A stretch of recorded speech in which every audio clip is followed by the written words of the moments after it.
Alors elle aussi, elle a couru une fois à Toulouse, mais elle s'est imposée. Et puis nous conclurons avec des chevaux. Vous faites très attention au numéro 9, Elfe d'Atout avec Bruno Marie. Je laisse la parole à Reynold et à Jean-Paul pour la suite du programme toulousain.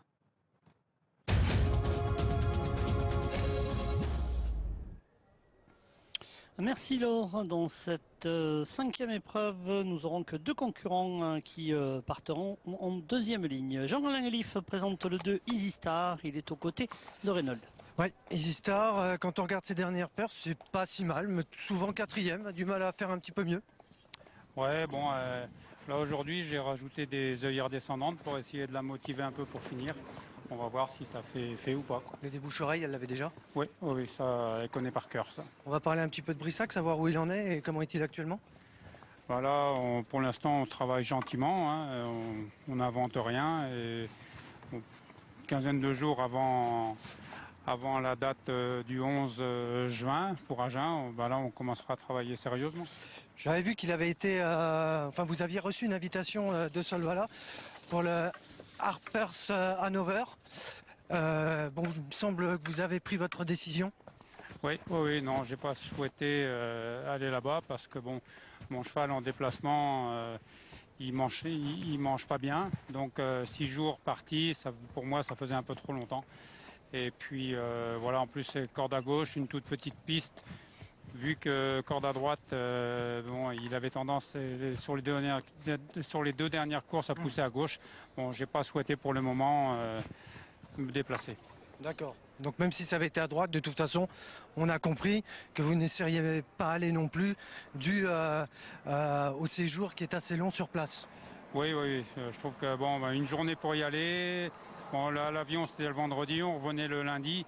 Pour lui, c'est trop long. Et puis vis-à-vis des éleveurs qui amènent des juments, voilà, c'est quelque part une forme de respect pour eux parce que les juments battent leur plein en ce moment, donc on peut pas être partout. Beaucoup de demandes en tout cas pour lui. Il est complet depuis un bon moment. Hein, on en a refusé même une cinquantaine.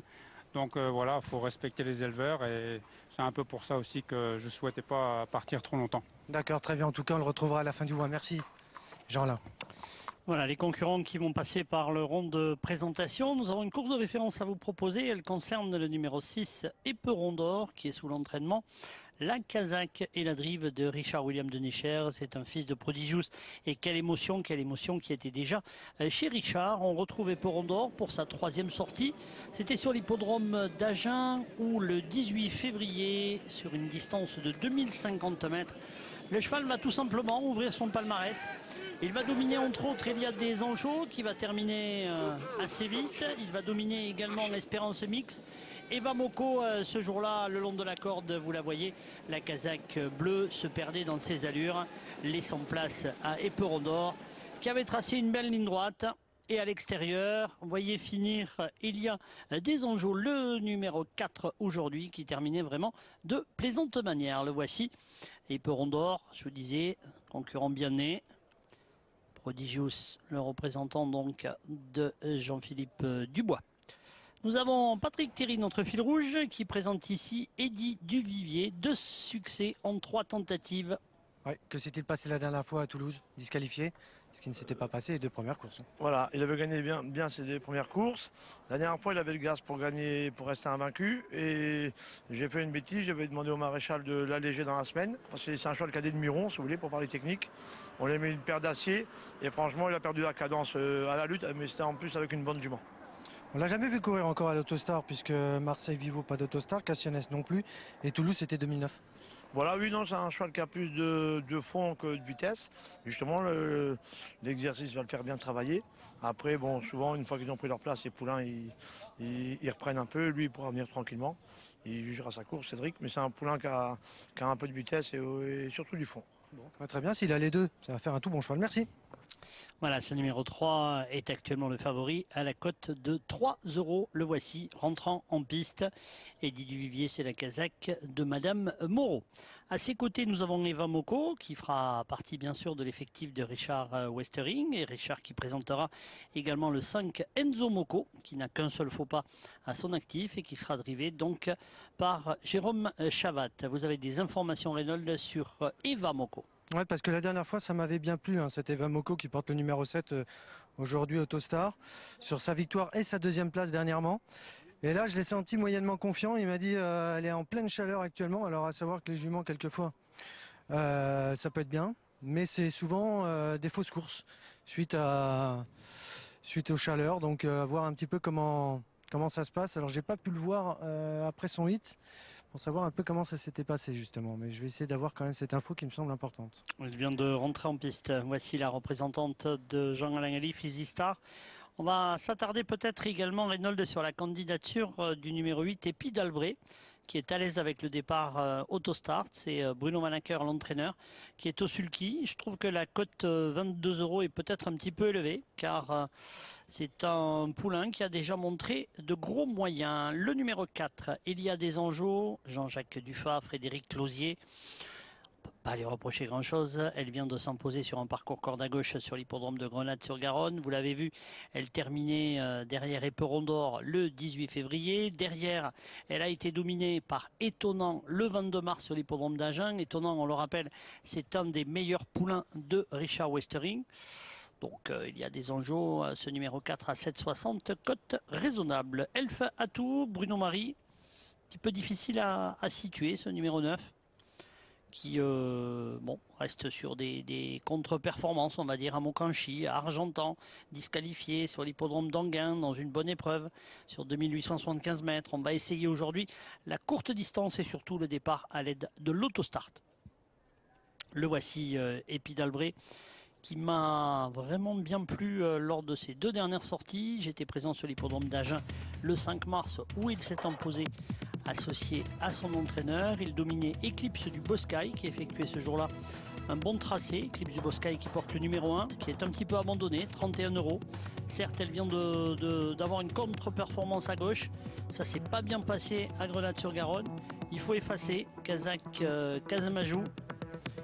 Le 5 mars, derrière Epi d'Albret, c'était très bien. Un départ pris par Élise Derrine, la représentante de Francisco Criado. Son frère Manu sera bien sûr au sulky de la fille de Sereno et Kélia Deuillette. Elle fait partie des 2 concurrents qui partent en 2e ligne. Jérôme Chavat, on l'a aperçu. Il est au sulky du 5 Enzo Mocco. On est allé faire un tour du côté de Salon de Provence le 10 avril où, étonnant, le représentant Westering s'imposait. Enzo prenait la 4e place. Les concurrents qui continuent leur trot d'échauffement. L'autostart est dans le tournant, prêt dans quelques instants à prendre en charge tous ses concurrents. Eddy Duvivier, on va s'attarder également sur sa candidature. C'était très intéressant de savoir que la dernière fois, la disqualification était surtout due à un problème de ferrage. Ouais, trop léger.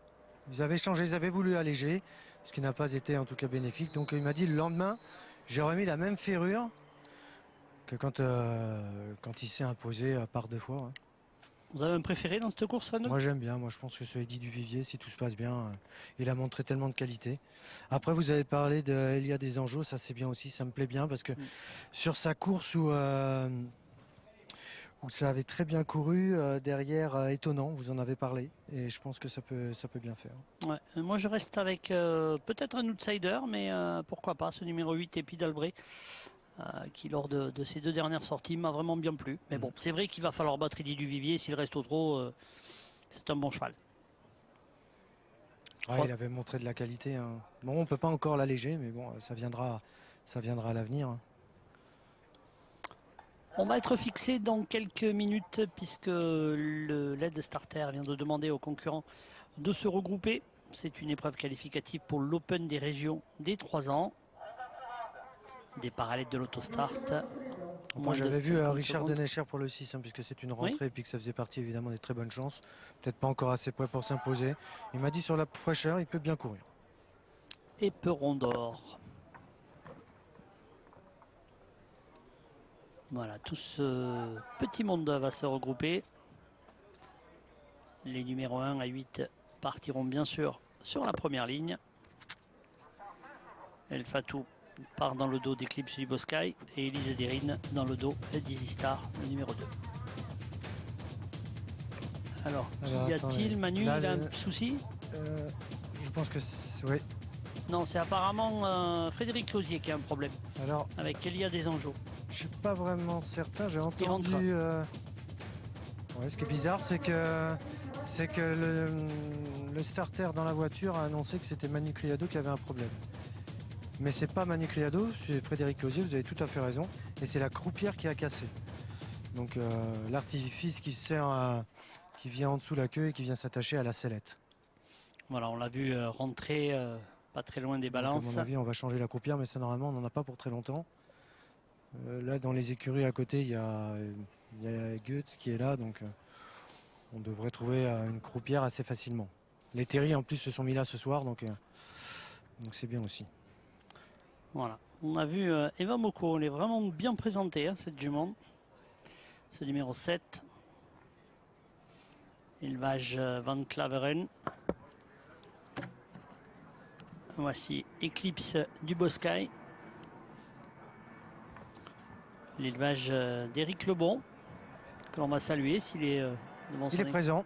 Il est présent, vous l'avez vu? Ouais, je l'ai croisé tout à l'heure. C'est une fille de Rocklin et rivale du Boscaï.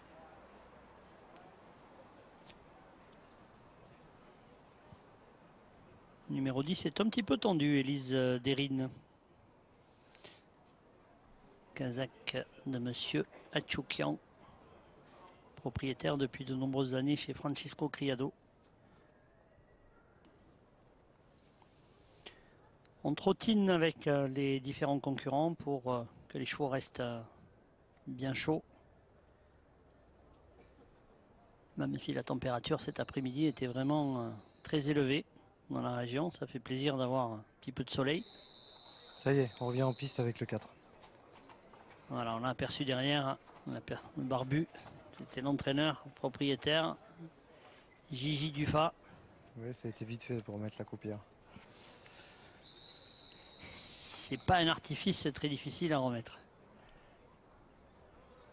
Puis c'est vrai que c'est l'avantage quand on a les écuries juste à côté, enfin, quand il y a du personnel à côté. De se faire prêter une croupière. Parce qu'autrement, il faut aller au bout de la contre-allée et ça prend beaucoup plus de temps. Allez, Frédéric Closier qui rentre en piste. Jean-Paul, Éric Lebon, non, je confondais de personnes. Je ne l'ai pas vu.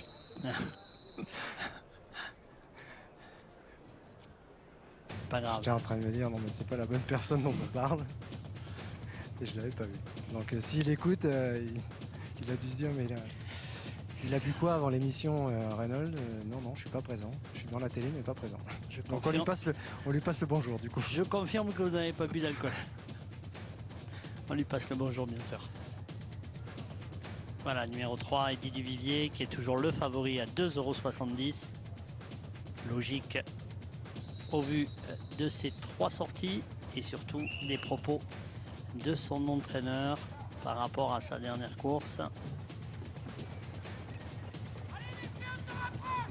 Voilà, allez messieurs, on se rapproche. L'entrée de starter qui c'est avec ça, ils ont pas de la entendu. voix. Ouais.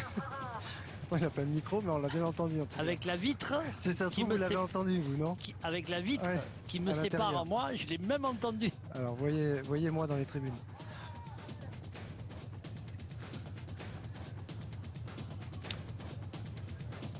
Je pense qu'il a fait plus de bruit en criant qu'avec son sifflet.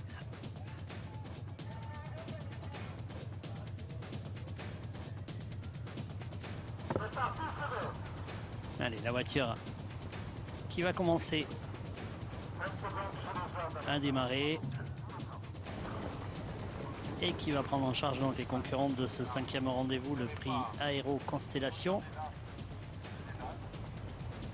Porte donc le nom des usines entre Blagnac et Colomiers d'Airbus, complexe Aéro Constellation. Tout le monde vient se placer derrière la voiture. Et on va accélérer dans quelques instants. Et la voiture donc qui libère les concurrents de ce prix Aéroconstellation, 2150 mètres bien parti. Easy Star, le numéro 2, bien parti également les deux représentants de Richard Westering, le 5 Enzo Mocco, et à son extérieur sa compagne d'entraînement Eva Mocco qui va essayer de prendre la direction des opérations. Le numéro 3 Eddie Duvivier est également bien parti. Le numéro 1 Eclipse du Boscaï vient d'être disqualifié. Le premier tournant abordé par le numéro 7 Eva Mocco qui s'est installé en tête. À son extérieur, à 3 quarts de longueur, va venir son compagnon d'entraînement Enzo Mocco associé à Jérôme Chavat. Le numéro 2 Easy Star est maintenant troisième, une casaque jaune devant le favori. Le 3 Eddie Duvivier. Le numéro 6 Eporondor venant juste derrière, alors que dans quelques instants, les concurrents vont passer devant nous. Enzo Mocco suivi par Eva Mocco, le numéro 7. En troisième position, on fait du train en tête avec Easy Star qui n'est plus que troisième devant le numéro 3 Eddie Duvivier associé à Cédric Terry. Derrière, on ne réagit pas pour le moment. Le long de la corde est bien installé le numéro 10 Élise Derrine, le 6 Eporondor, devant le 8 Épi d'Albret. Derrière, nous avons El Fatou et le 4 Elia des Anjou. Le tournant de Saint-Cyprien où le numéro 5 Enzo Mocco l'aborde en tête.